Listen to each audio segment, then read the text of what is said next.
Hello. Okay, I think we're live. We're good. It is day 3 for the 12 days of Christmas presents.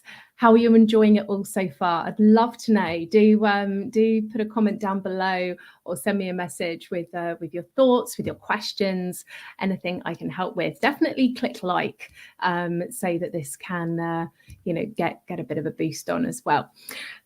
So yes, we're talking about presence and how we show up.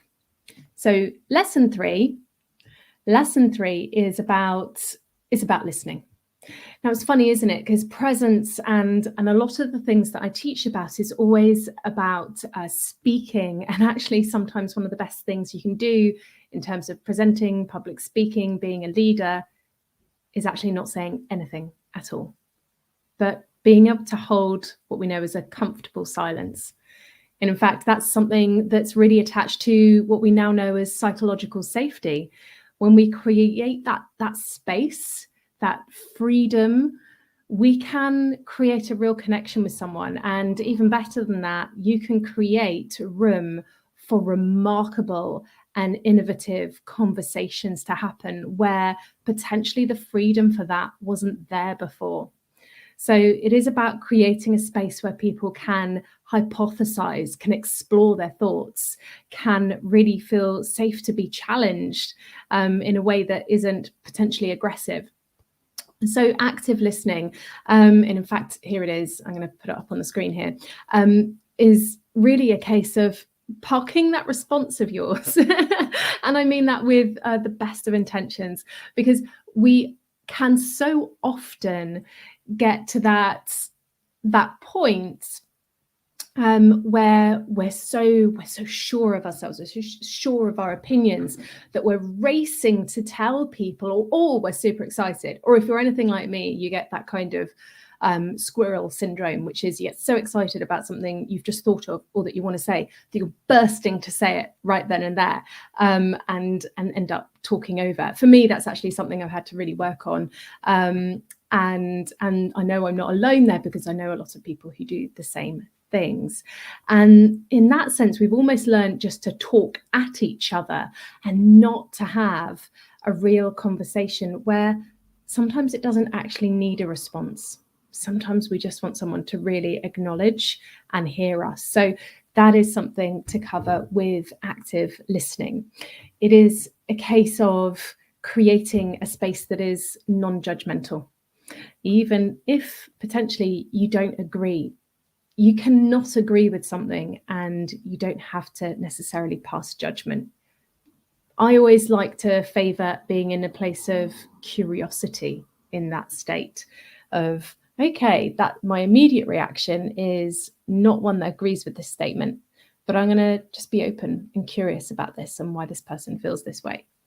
So it means that you can create that space, because not forgetting the other thing is that a lot of people speak because they just ironically want to be heard, and want to be heard in a way that is meaningful and means something to them and gives them a form of validation. So simply by listening to them and saying, I hear you, gives you an immense amount of presence and availability in that sense. Sometimes the best thing you can say is nothing at all, but there is a way to do it for sure. And as I say, it starts with being non-judgmental. It's also about being curious. It's also about supporting that space with psychological safety. That's definitely an element of what we know as executive presence and leadership presence. So it's about how you hold that safe space, Lee, and wait for people to finish and just be able to hold it with a pause. And there is a real gravitas in being able to achieve that.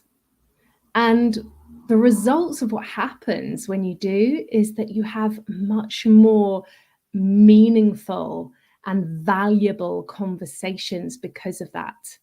And by all means, if you're going to disagree with them, but hear it first and really explore why they're saying what they're saying, what's behind it, what are their values when it, valuing when they're trying to say this? Is it a case of, as in the first lesson, we said about actually looking beyond the surface. Is that what they really mean? Is it something else? Have a think about that. I'd love to know your thoughts. So do pop down in the comments or send me a message about what your initial thoughts are in terms of your listening skills.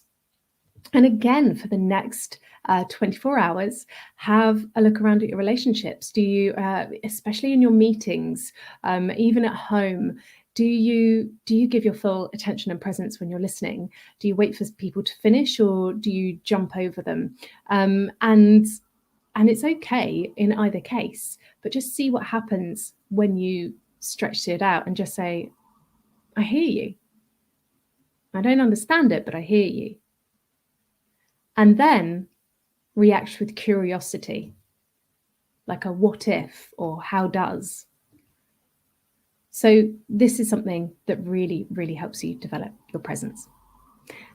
Take care, and I'll see you later for the next lesson.